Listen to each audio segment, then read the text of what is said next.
कहानियाँ सुनो में आपका स्वागत है। आज की कहानी है रिटायर्ड पिता ने बेटे बहू को अच्छा सबक सिखाया। आप नहीं जानती माँ, यहाँ उल्टी गंगा बहने लगी है।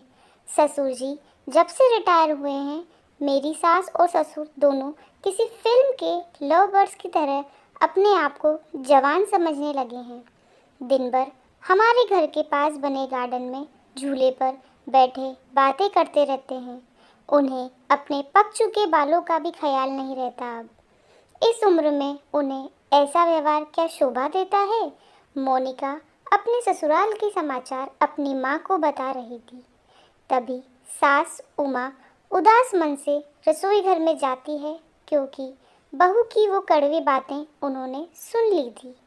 उसकी सभी बातों को नज़रअंदाज कर सास मसाले वाली चाय बना के पहले एक कप बहू को उसके कमरे में देकर दूसरा कप अपने पति आलोक के लिए लेकर जाती है। बहू ये देखती है और अपना मुंह टेढ़ा करती है। सास ने फिर से एक बार उसकी तरफ दुर्लक्ष किया, क्योंकि ससुर के सेवानिवृत्त होने के बाद यह उनका रोज का ही नित्यक्रम बन गया था।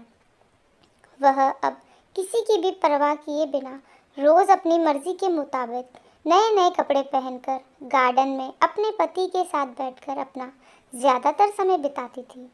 उन्होंने अपनी पूरी जिंदगी अपने बच्चों के लिए काम करते बिता दी थी, इसलिए अब बची कुची जिंदगी वह दोनों एक साथ समय बिताकर जीना चाहते थे।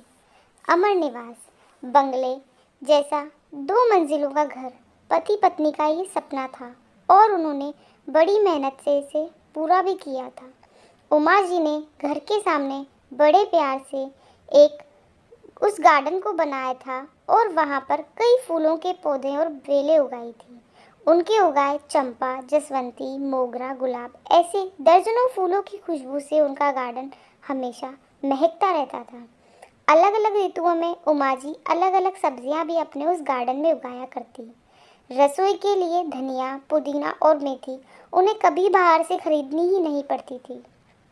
इतने सालों तक काम की भागदौड़ में आलोकनाथ जी कभी भी इस जगह का आनंद नहीं ले पाए थे, लेकिन अब उनका पूरा खाली समय इसी जगह पर बीतता था।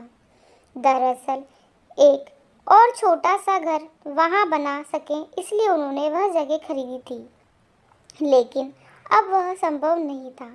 उमा जी को अपने बनाए उस गार्डन में एक झूला चाहिए था, जो उन्होंने लाकर दिया था, और वही झूला उनको एक दूसरे के साथ ज़्यादा से ज़्यादा सुखमय समय बिताने का जरिया बन गया था।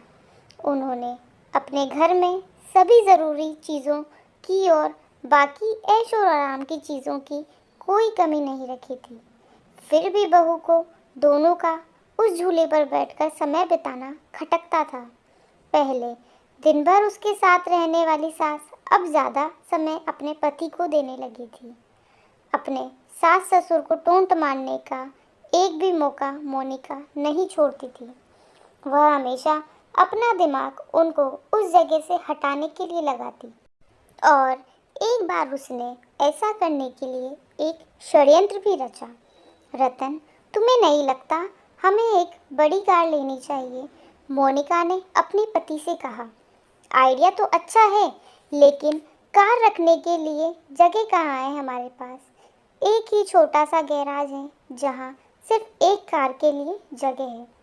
रतन ने चिंता वाले स्वर में कहा। कौन कहता है जगह नहीं है? वहाँ गार्डन है ना, जहाँ आजकल 2 लव बर्ड्स अपना डेरा जमाए बैठते हैं। मोनिका ने अपने पति की तरफ तिरछी नज़र करते हुए कहा। आजकल तुम कुछ ज़्यादा बोलने नहीं लगी हो?